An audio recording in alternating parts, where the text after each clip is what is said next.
Humot na siya mais.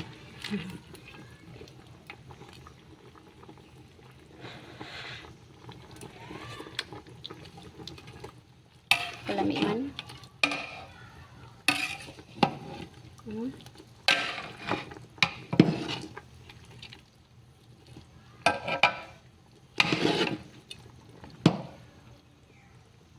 Iwit itong mais butang pag ay naralain ito na di butang no.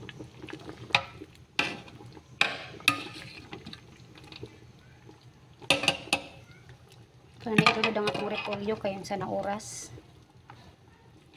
4:34 na. So tataod mga rin atong mga kauban sa trabaho kay maniud to na pud sila no.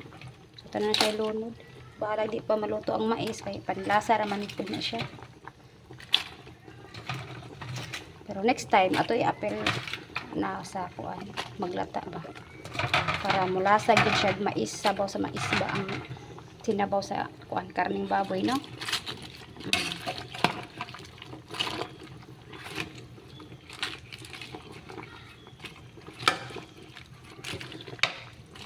Pero na siya iana para maabot sa tubig.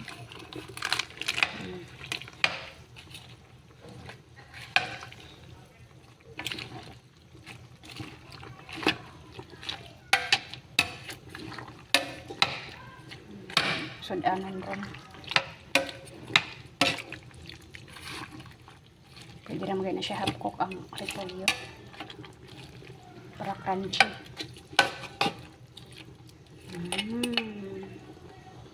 Dami kaya itong sudan kay lata-lata gid ang kamba no?